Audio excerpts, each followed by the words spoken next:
Porque se for Sim, sim. individualizar, aí você pegar o São Paulo, mas o que o São Paulo fez na Copa? Nada. Foi um horror na Copa do Mundo. Foi uma das melhores seleções. A Argentina tinha uma boa seleção. Foi bem. E eu gosto dele. Aí ele vem para o Santos e vai muito bem, como ele foi no Chile.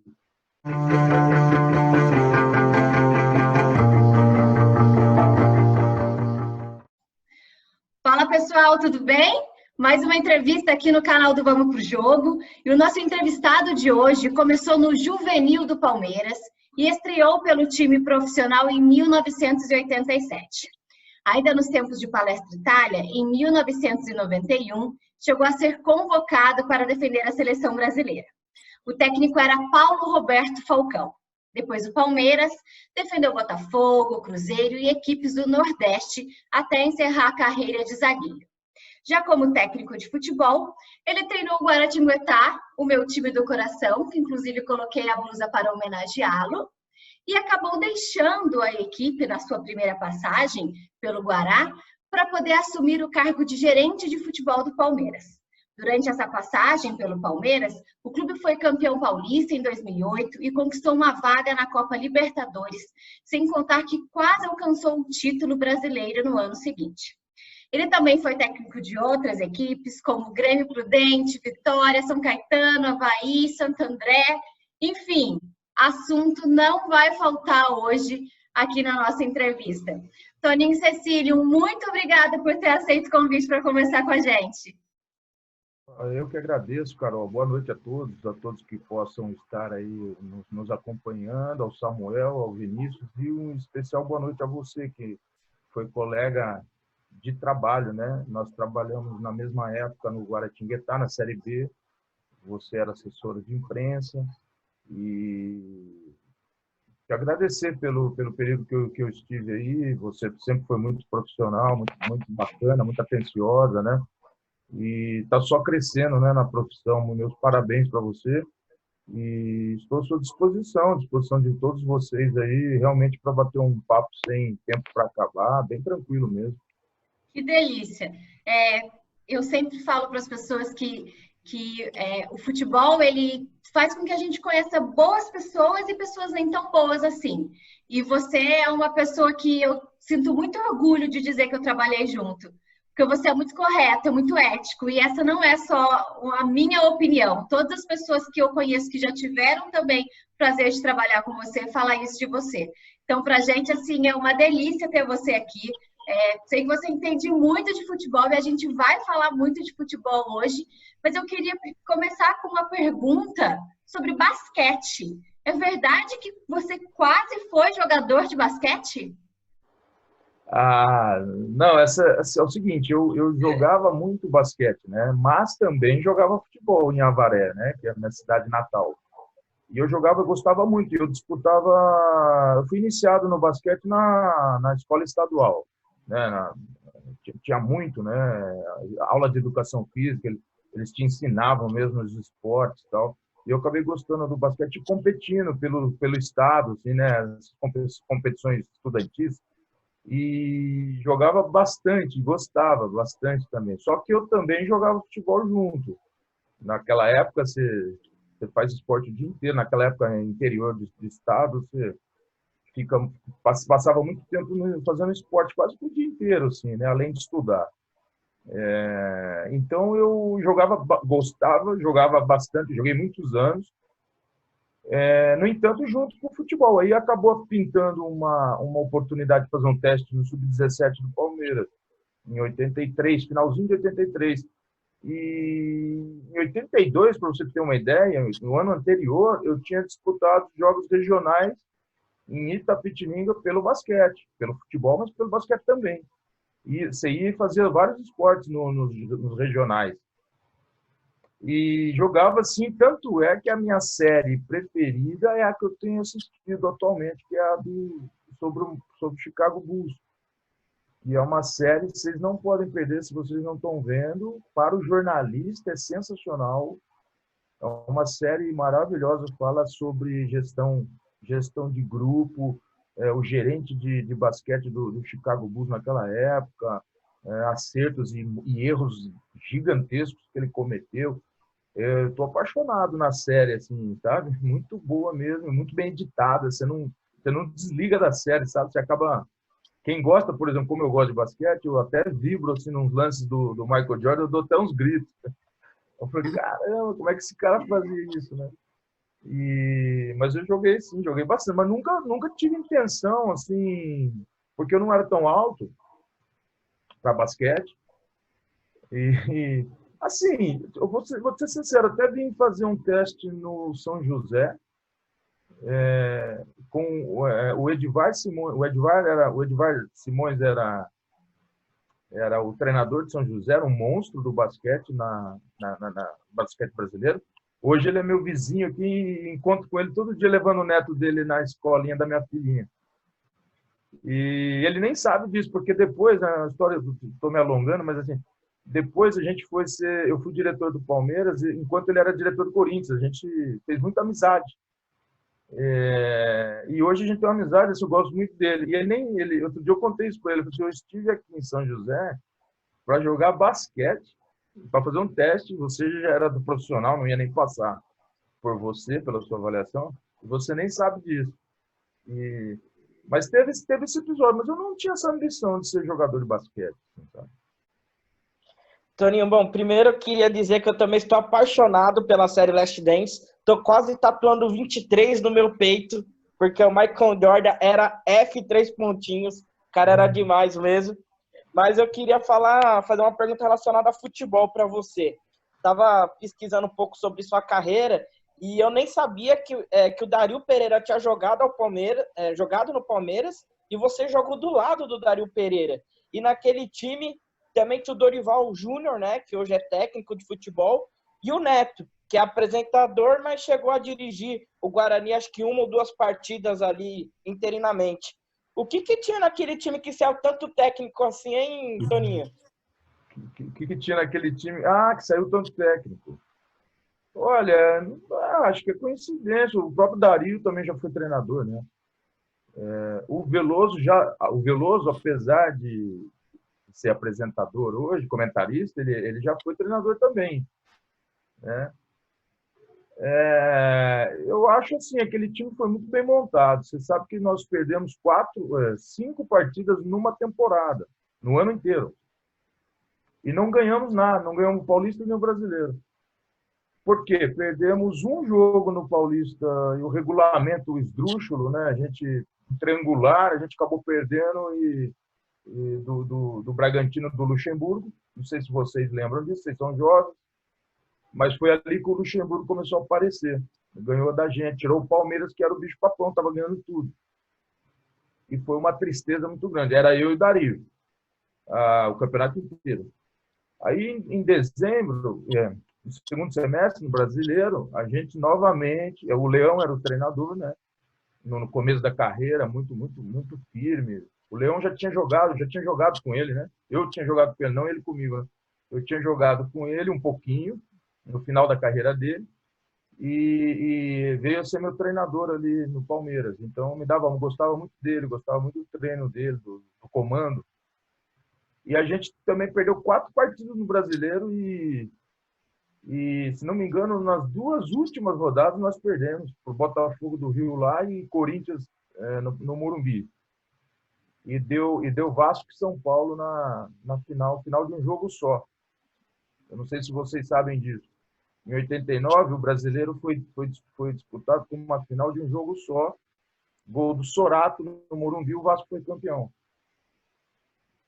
Mas, assim, o Dario me ensinou muito, né? Jogar ao lado dele, o posicionamento, a postura, o jogo pelo alto, o jogo de braço na disputa pelo alto. Assim, a inteligência do posicionamento, assim, fazer a leitura antes que a bola chegasse ao seu setor. Nossa, um monstro, assim, me ajudou muito. Tanto até que eu tive essa fase aí do Palmeiras, que a gente perdeu muito pouco, me levou à seleção no ano seguinte. Em 90, eu fui convocado em 90, que foi um ano depois. Ô, Toninho, minha pergunta é praticamente continuando isso que você está falando, né? Você teve o seu melhor momento no Palmeiras no começo dos anos 90. Você era o líder da equipe, foi convocado para a seleção brasileira e logo na sequência o Palmeiras fez a parceria com a Parmalat. Por que você não ficou na hora do filé?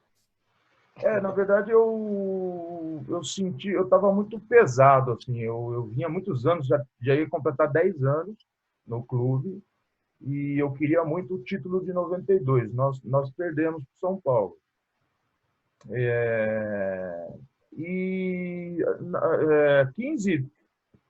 2, 3 semanas antes dessa decisão, eu achei que a patrocinadora, a Parmalat, ela vazou algumas, deixou vazar, conduziu mal, não sei o que foi. Algumas notícias assim que mexeu muito com o grupo, assim, sabe? Notícias de contratações antes da hora, desnecessárias, tudo que uma diretoria não pode fazer num ambiente de decisão. E eu fui diretor já, eu sei o que eu estou falando. Mas não tiveram essa habilidade, esse profissionalismo, esse conhecimento. Eu fiquei muito... E com a derrota eu também... Eu fiquei muito... Achei que foi um desrespeito, assim. Também achei que eu precisava respirar outros ares, assim, não pelo clube, óbvio. O clube, eu sabia que ia começar a ganhar tudo. Já tinha 1 ano de Parmalat, eu era o capitão do time. Enfim, eu senti uma necessidade de me experimentar em outro clube, assim, sabe? Não foi o clube, eu sempre falo isso, sabe? Não foi o clube que me mandou embora. Não foi, inclusive, pelo contrário, o presidente Mustafa estava assumindo. Você vê quanto tempo faz isso, né? O seu Mustafa, o primeiro ano dele, 1 mês de mandato, ele chega para mim no CT um dia, me chama de lado e fala: você está querendo ir embora por quê? O clube gosta de você, ninguém tem problema com você aqui. O que está acontecendo? Aí eu abri para ele e falei: olha, eu acho que eu preciso me ver em outro clube um pouco, emprestado, respirar outros ares. E aí, depois que passou tudo isso, hoje, por exemplo, é o maior arrependimento da minha vida, né? Gestão de carreira totalmente equivocada. Totalmente equivocada. Eu não tinha empresário, eu gostava de tomar minhas decisões, até hoje eu sou meio assim, eu gosto de ter o controle das minhas coisas, da minha carreira. Então, assim, é absurdo. Eu deveria ter ficado calmo, tranquilo, deixar um pouco, me acalmar um pouco, né? A derrota foi doída para mim, assim, eu tinha uma ambição muito grande de ganhar título, né? E não só eu, todo mundo. Mas as pessoas que se formam no clube, elas têm mais comprometimento. Isso é inegável. Isso é muito difícil de igualar. Eu tinha um time formado por jogadores de muito caráter. Por exemplo, em 92 nós perdemos São Paulo, mas eu achava que a gente tinha um time igual. Então eu era Mazinho, César Sampaio, Evair, Zinho. No ano seguinte que chegaram Edmundo, Roberto Carlos e Antônio Carlos, né, esses 3. Ficou muito mais forte. Mas a gente já tinha um time forte, tinha condições de ganhar o título. Eu fiquei muito... Tinha o Cuca também, Cuca. Então eu não... Assim, foi uma coisa que eu tomei uma decisão de sair realmente, experimentar, mas eu não me arrependo demais, assim, sinceramente, de fundo do coração. Nossa, foi bicampeão brasileiro, bipaulista, ganhou tudo e eu não tive visibilidade, né? Eu fui para o Botafogo, fui para o Cruzeiro, mas logo depois eu fiquei 2 anos no Japão. Então eu dei uma sumida no momento que eu tinha sido convocado ali, 2 anos atrás. Estava com 25 anos, né? Eu tinha sido convocado com 23. Eu cheguei à seleção com 23 anos. É muito jovem, quer dizer, eu tinha... Então, de repente, se eu fico e se eu também sou titular, porque eu poderia não ser, né? E ganho tudo aquilo, minha carreira poderia ter sido muito melhor. É óbvio isso aí. Você tem que olhar para trás, né? Você tem que olhar para trás, para frente. Não tem essa de, o passado não interessa mais. Não, você tem que ver onde você errou, onde que você poderia ter feito diferente, ajudar alguém hoje em dia, né? Algum jogador, falou, calma. Porque no olho do furacão você não raciocina. Você precisa de alguém te tirar dali, fazer você respirar, Então, enfim, isso realmente foi um passo errado. Ô, Toninho, você também já teve a experiência de ser dirigente, né, do Palmeiras. Ser dirigente é algo que está descartado na sua carreira? Você definiu que agora você só quer trabalhar como técnico de futebol? E eu queria também já emendar uma segunda pergunta. O que é mais difícil? Estar ali na beira do campo como técnico ou estar fora, mas ter vários outros problemas para resolver como dirigente? Olha, Carol, eu não descarto não voltar a ser diretor de maneira nenhuma. Eu preciso trabalhar, igual todo mundo, não tenho a minha vida feita. Eu não posso falar, e não tem um porquê também eu falar, eu não vou ser mais diretor, e estou treinador hoje, e gosto do que eu faço e gostei de ser diretor também. Então não há necessidade de eu tomar uma posição, não faço mais isso, não faço mais aquilo. Não. O Dorival Júnior era diretor e assumiu o Figueirense. Ele era diretor. O Mário Sérgio, falecido Mário Sérgio, ele foi jogador, foi treinador, virou diretor do Corinthians, do Excel. Edinho, um monte aí, Paulo Autuori, né? Era treinador, virou diretor do Santos, agora é treinador do Botafogo. Então, não tenho por que eu falar, não vou ser nunca mais treinador, diretor, até porque eu, humildemente, acho que fiz um belo trabalho, assim, eu me conheço como diretor, assim, e eu tenho visto como é nos outros clubes aí, rodando futebol. Então, eu acho que eu posso ter campo de trabalho também como dirigente, né? Então, já recebi propostas quando saí do Palmeiras, do São Paulo, do Cruzeiro, do Fluminense, na época, e eu não, realmente eu fui firme na carreira de treinador mesmo, né? Então, hoje eu sou treinador, mas eu tenho necessidades também. Se uma coisa for melhor que não seja de treinador, vem uma proposta melhor, eu preciso olhar, porque eu tenho filhos, tenho 2 filhos, tenho um casal, tenho responsabilidades, e tudo dentro do futebol, né? O que eu não seria é empresário, isso eu nunca quis ser, mas eu não tenho prazer em ser, mas respeito também, mas é uma coisa que eu não seria. Toninho, pegando o gancho na sua primeira resposta, né, para a pergunta da Carol sobre o basquete, você como técnico, você consegue encaixar algumas coisas de basquete no treinamento de futebol? A gente fala muito sobre, a gente já ouve, né, falar muito sobre isso, sobre técnicas de basquete no futebol. Você já chegou a fazer esse tipo de trabalho? Você observa os times da NBA e tenta encaixar de alguma forma no seu dia a dia num time de futebol? Sim, sim. Não tento encaixar, nunca fiz referência ao basquete, acho, em algum treinamento, não lembro. Não é uma coisa que é presente, assim, um protocolo dos meus trabalhos, não é. No entanto, eu individualmente eu senti muita vantagem em alguns aspectos individuais, quando eu jogava, que principalmente na marcação dentro da grande área, o basquete me ensinou a marcar olhando para os lados, né? Você tem que marcar olhando aqui, olha aqui. E isso para um zagueiro é fundamental, porque às vezes o cruzamento vai sair lá da esquerda, da direita, mas você tem que olhar quem entra, não a bola. Você tem que olhar primeiro, você tem que encaixar o atacante que está entrando na área, ou o meia. E tanto que você vê muito gol sair assim. O zagueiro, a bola vai para a beirada, o zagueiro fica olhando, tem o cruzamento, passa aqui dele, e o cara atrás dele faz o gol. Isso aí é uma coisa que, tanto que eu tinha, meu ponto forte sempre foi o posicionamento e a bola alta, né? Assim, como jogador. Eu praticamente não lembro de ter tomado gol por bola pelo alto, assim, acho que só um que eu lembro do São Paulo, mas muito pouco, assim, eu não lembro de outro, assim, não lembro de outro, é muito pouco. Então, eu acho que o basquete me ajudou muito nisso, nessa marcação, na flutuação, olhar todo o seu setor, não só ficar olhando a bola, sabe? Isso aí para zagueiro é importantíssimo. Eu fui percebendo que isso aí me ajudou.